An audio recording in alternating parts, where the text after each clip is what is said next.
सत्यम पिहितम मुखम, भगवान को पी गया, सत्य को पी गया है गजासुर।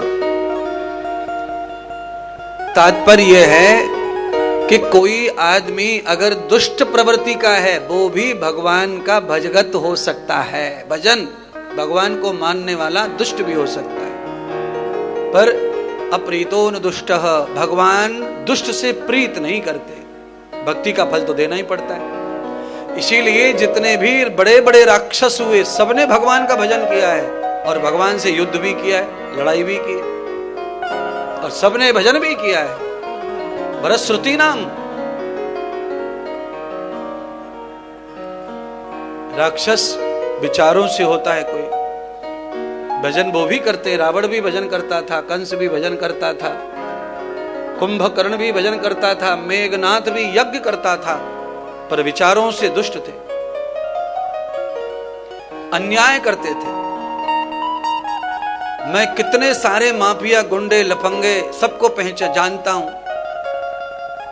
पैदल यात्रा करते, परिक्रमाएं करते, पूर्णिमा हर पूर्णिमा को आते वृंदावन, और माफियाएं पूरे। किसी का प्लॉट खाली दिख जाए तो उनका और उनके बाप का कोई छिना नहीं सकता फिर उनसे, इतने माफियाएं।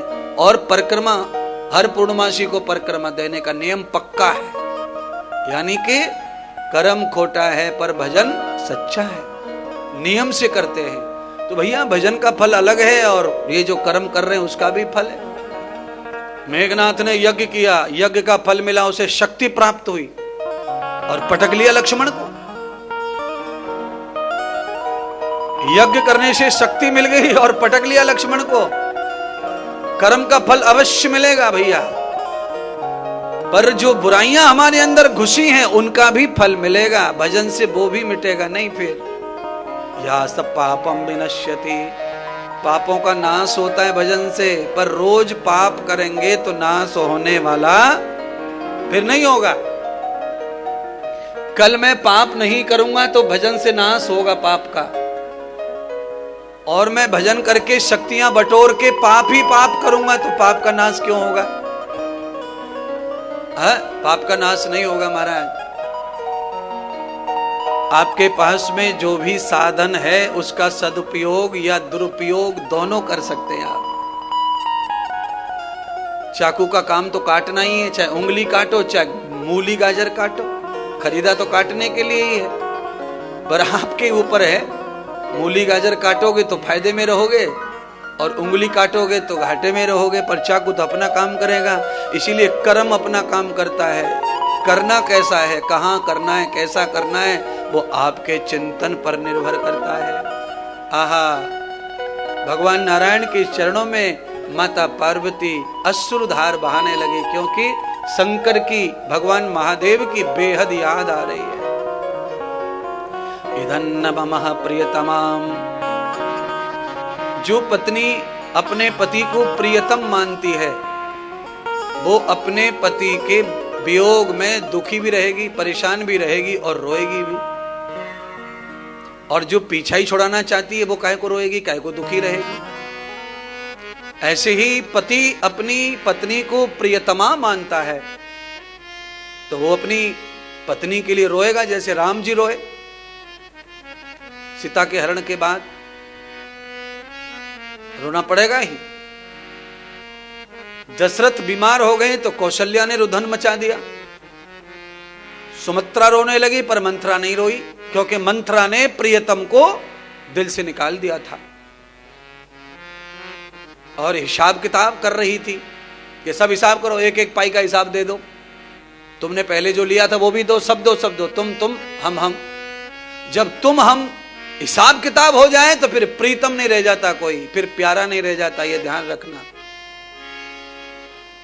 इसीलिए किसी भी रिश्तेदारी में, नातेदारी में लेन देन का भी हिसाब करना हो तो ज्यादा क्लियर करने की कोशिश मत करो।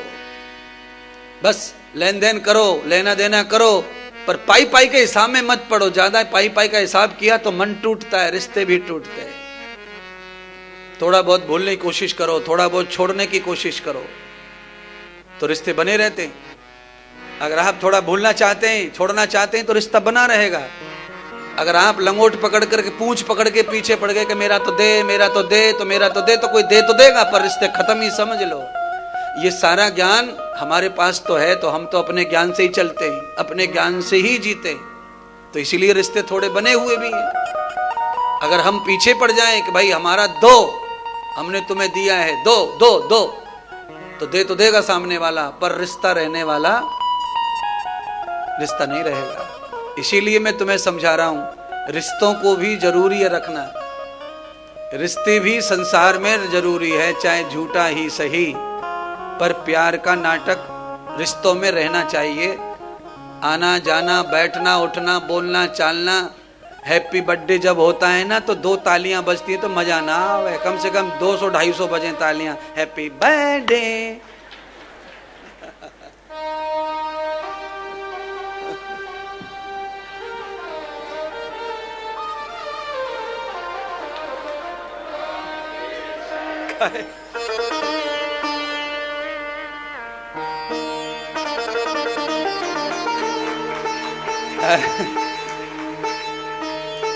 अच्छा बोलो, अपने पोतड़े के जन्मदिन में ज्यादा तालियां तब बजेंगी जब सब रिश्तेदार अपने को माने, जाने, आए जाएं, तब बजेंगी। और रिश्तेदारों को मुंह लगाना तभी हो सकता है जब अपने को कुछ भूलना आता हो, कुछ छोड़ना आता है। कुछ हो गया उसे भूल जाओ तो मुंह लगेगा, नहीं तो फिर मामला गड़बड़ है। कुछ कम ज्यादा हो गया उसे भूलना ही पड़ेगा, छोड़ना पड़ेगा, तो रिश्ता चलेगा, नहीं तो गड़बड़ है सब। फिर आप अकेले ही तालियां बजा लो, अकेले ही मोमबत्ती बुझा लो, अकेले ही दिया जला लो, जो भी बर्थडे करना है खुद ही करते बैठो, फिर कुछ रौनक नहीं बर्थडे में। 10 दिशाएं मानी गई हैं, 4 दिशाएं प्रमुख हैं, जैसे 4 वेद प्रमुख हैं और 4 वेदों के 5-5 और शाखाएं हैं, उपवेद। ऐसे 4 दिशाएं और 4 दिशाओं की 6 दिशाएं, उपदिशाएं। तो कहने का तात्पर्य है कि किसी भी छोटे से छोटे उत्सव में 10 दिशाओं से आशीर्वाद प्राप्त होना चाहिए। अब छोटा उत्सव बर्थडे ही होता है, बर्थडे से छोटा और क्या उत्सव होता है घर में, यही उत्सव छोटा है, पर इसमें भी 10 दिशाओं से आशीर्वाद प्राप्त हो तो बहुत ज्यादा कठोर होने की जरूरत नहीं है किसी के प्रति। अति विवर्जते सर्वम। जब कोई अति कर दे, आपकी छाती की बटन आकर के शर्ट पकड़ के और छाती की बटन तोड़ने तक आ जाए तो थोड़ा सावधान हो जाओ, फिर सावधान हो जाओ। जब तक कोई छाती तक नहीं है तब तक आप दयालु बने रहो, करुणा बयान बने रहो और त्यागी, दयालु, भूलने वाले बने रहो। भूल जाओ, हाँ ठीक है, किसी ने कुछ गालियां दे दी, भूल जाओ। किसी ने उल्टा पुल्टा बोला, भूल जाओ। किसी ने चुगली चाटी की, भूल जाओ। किसी ने गंदा आरोप लगाया, भूल जाओ। दूर से सब भूल जाओ, चलता रहेगा, चलता रहेगा, कोई फर्क नहीं पड़ने वाला है तुम्हारी जिंदगी पर जब कोई आदमी तुम्हारे चेहरे तक आ जाए तो फिर अपने आप को खड़ा कर लो और जितनी तुम्हारे पास शक्ति है उस शक्ति से अपने आप को खड़ा करो। फिर कोई रिश्ता अपने पास नहीं रखना है और कोई भी भावना, कोई भी रिश्ता, कोई भी दया नहीं रखनी है। जब तक सारी बातें दूर से हो रही हैं तो तुम भी दया बनाए रखो। बात जब निकट हो जाए तो फिर दया नहीं चाहिए, नहीं तो भगवान तुमसे रूठ जाएंगे, ध्यान रख लेना। क्यों? अति में परमात्मा तुम्हारे साथ खड़ा है। भगवान कृष्ण स्वयं कहते हैं, अर्जुन अब अति हो गई है। भगवान ने कितना समझाया दुर्योधन को, कितना। भगवान ने कहा कि 5 भाइयों को एक-एक गांव दे दो, बाकी पूरा राज्य तुम ले लो, हस्तिनापुर ले लो, इंद्रप्रस्थ ले लो, कुबेर का खजाना ले लो, पर 5 हैं तो एक-एक गांव तो दे दो यार, एक-एक तो आदमी रहेगा ना। पर नैवम दास्यामि बिना युद्धेन केशवः सोच्यम। आहा, सुई की नोक के बराबर भी बिना युद्ध के कुछ भी देने वाला। हाँ, तब भगवान कृष्ण पांडवों के साथ हो गए खड़े। ये अति हो गया दुर्योधन का।